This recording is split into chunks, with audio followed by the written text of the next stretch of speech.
Bismillahirrahmanirrahim. Assalamualaikum warahmatullahi wabarakatuh. Allah subhanahu wa ta'ala berfirman, A'udzu billahi minasyaitonir rajim. Bismillahirrahmanirrahim. Ya ayyuhalladzina amanu ista'inu bis-sabri was-salah.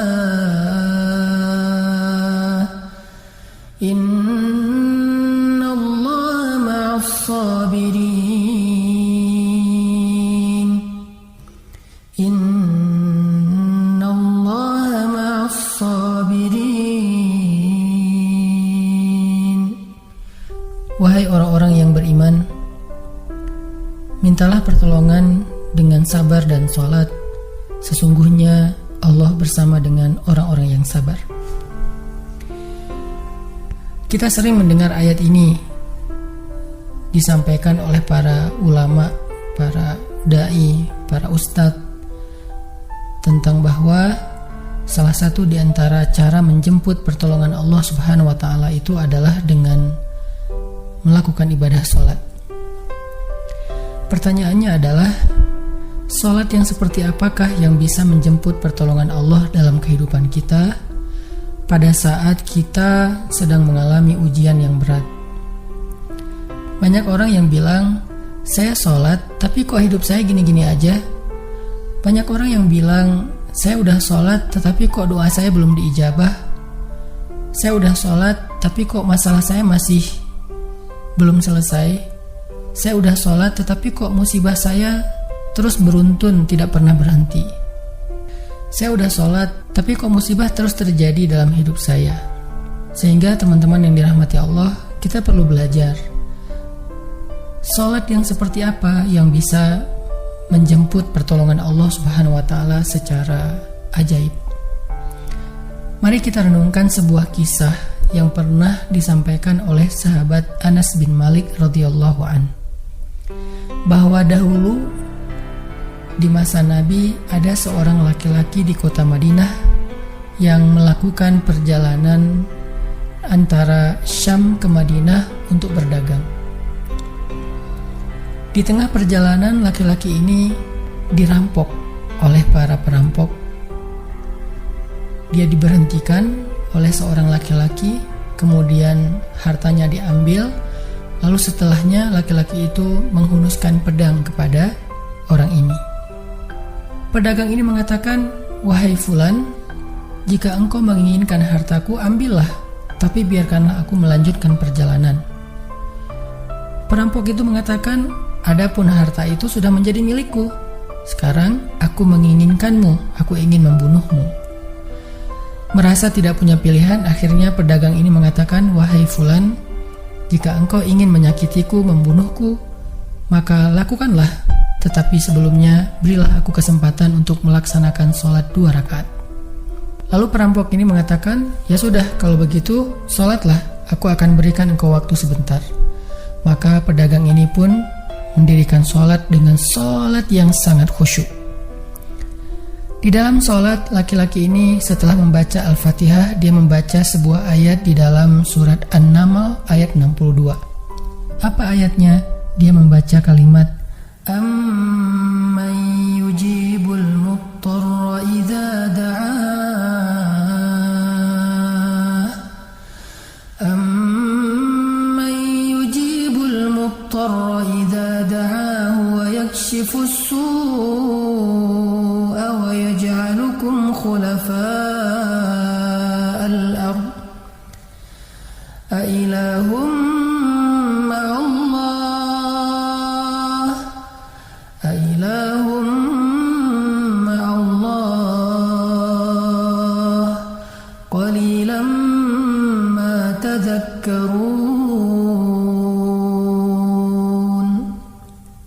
Bukankah dialah Allah yang memperkenankan doa orang yang dalam kesulitan apabila dia berdoa kepadanya, dan menghilangkan kesusahan dan menjadikan kalian sebagai khalifah di muka bumi? Apakah di samping Allah ada Tuhan lain yang patut disembah atau dimintai pertolongan? Sedikit sekali dari nikmat Allah yang kalian ingat. Shadaqallahul azim. Teman-teman yang dirahmati Allah Subhanahu wa taala, inilah ayat yang dibaca oleh pedagang tadi ketika dia sholat 2 rakaat. Dia membaca kalimat ini dengan penuh penghayatan dan perenungan. Dia mentadaburi ayat ini. Amma yujibul muttarra idza da'ah wa yakshifus su'.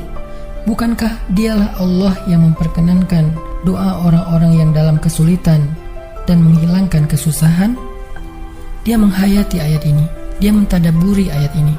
Sehingga muncullah rasa yakin di hatinya bahwa harapannya saat ini satu-satunya adalah Allah yang yujibul muttar. Dia dalam kondisi muttar, dalam kondisi kesulitan, dalam kondisi terancam. Muttar itu bisa bermakna terancam, kesulitan, kesusahan, dan berbagai macam makna dari ketidakberdayaan. Siapa yang yujibul muttar? Siapa yang akan memperkenankan doa orang yang tidak berdaya selain Allah? Wa yakshifus su', dan menghilangkan kesusahannya selain Allah. Maka mulai muncullah rasa yakin di dalam hati laki-laki ini setelah membaca ayat tersebut. Setelah selesai dia lakukan sholat, kemudian dia mengangkat kedua tangannya. Dia berdoa kepada Allah dengan menyebut nama-nama Allah yang mulia. Ya Rabbi, wahai Tuhan yang maha pengasih, wahai Tuhan yang maha penyayang, wahai Tuhan yang memiliki arasy yang mulia, wahai Tuhan yang menampakkan makhluk, wahai Tuhan yang maha mengembalikan, wahai Tuhan yang maha melaksanakan apa yang Dia kehendaki. Aku mohon dengan cahayamu yang memenuhi sudut-sudut arasy-Mu. Hamba mohon kepadamu dengan kekuasaanmu yang menguasai makhluk-Mu, dan dengan rahmat-Mu yang meliputi segala sesuatu. Tidak ada Tuhan yang berhak disembah selain Engkau, ya Allah. Wahai Tuhan yang maha penolong, tolonglah aku. Laki-laki ini berdoa meminta kepada Allah dengan menyebut kebesaran Allah di arasy, menyebut cahaya-cahaya yang dimiliki oleh Allah yang meliputi arasy-Nya yang mulia. Tiba-tiba setelah selesai berdoa, muncullah seorang laki-laki dengan pakaian hijau bercahaya. Dia mengendarai seekor kuda berwarna abu.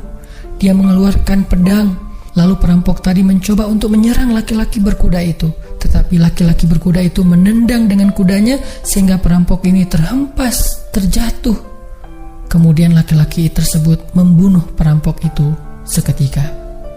Kemudian pedagang itu bertanya, "Siapakah Tuan?" Lalu penunggang kuda itu menjawab, "Ketahuilah, saya adalah malaikat yang turun dari langit ketiga. Ketika kamu berdoa kepada Allah kali yang pertama, kami para malaikat mendengar suara gemerincing dari pintu-pintu langit. Sehingga para malaikat bertanya-tanya, apa yang sedang terjadi? Tiba-tiba muncullah doamu yang kedua, hingga pintu-pintu langit terbuka dan nampaklah cahaya yang sangat benderang. Dan di doamu yang ketiga, datanglah malaikat Jibril kepada kami seraya berseru, siapakah di antara kalian wahai para malaikat yang mau menolong hamba Allah itu? Lalu aku memohon kepada Allah agar Ia mengizinkanku melaksanakan tugas ini. Wahai hamba Allah, ketahuilah, barang siapa yang berdoa dengan doa yang engkau baca tadi ketika dalam kesedihan, penderitaan, dan dalam keadaan sedang susah, maka Allah akan melepaskannya dari kesedihan dan akan menolongnya." Teman-teman yang dirahmati Allah Subhanahu wa taala, itulah salah satu kisah tentang keajaiban sholat seorang pedagang yang dengan sholat itu Allah Subhanahu wa taala mendatangkan pertolongan yang luar biasa dalam masalahnya. Pertanyaannya adalah, apa rahasia sholat pedagang itu sehingga Allah mendatangkan malaikat khusus yang menunggang kuda berwarna abu, lalu malaikat ini membunuh perampok yang ingin mencelakai pedagang itu? Salah satu rahasia dari sholat pedagang itu, kata para ulama, adalah dia melakukan ibadah sholat dengan ihsan, seperti yang dikatakan Nabi tentang bab ihsan, an ta'budallah ka'annaka tarah fa in lam takun tarah fa innahu yarak. Ketika engkau beribadah kepada Allah, seolah-olah engkau melihat Allah. Jika engkau tidak bisa melihat Allah, maka yakinlah Allah melihatmu. Di sini Nabi mengajarkan kepada kita tentang sholat yang terkoneksi langsung dengan Allah Subhanahu wa taala. terkoneksi dalam yakin dan iman sampai seolah-olah kita melihat Allah. Artinya ketika kita bisa sholat seolah-olah kita melihat Allah, lalu dengan kondisi seperti itu kita meminta pertolongan Allah dengan penuh keyakinan, itulah sholat yang mendatangkan pertolongan Allah. Atau kalau kita nggak bisa membayangkan bahwa kita melihat Allah karena itu memang sulit, maka yakinlah Allah melihat kita dan itu pasti. Artinya bahwa Allah itu pasti mendengar kita, melihat kita, dan sedang menunggu apa yang kita butuhkan. Maka orang yang bisa melakukan sholat dalam keadaan benar-benar seperti sedang bertemu dengan Allah, lalu dia meminta pertolongan Allah Subhanahu wa Ta'ala seperti pedagang tadi, maka sholatnya itulah yang disebut di dalam Al-Quran wasta'inu bis sabri was sholah, sholat yang bisa mendatangkan pertolongan Allah Subhanahu wa Ta'ala. Semakin sering kita melakukan sholat dengan ihsan, benar-benar seperti bertemu dengan Allah Subhanahu wa Ta'ala. Kalau kita nggak bisa ngerasain bagaimana cara menghayati kita melihat Allah, yakinlah Allah melihat kita. Dan kalau kita bisa mendawamkan ini dalam sholat 5 waktu dan dalam sholat-sholat sunnah kita yang lain, terutama sholat tahajud, maka insya Allah sholat kita sudah menjadi jalan keajaiban dalam kehidupan kita. Barakallahu.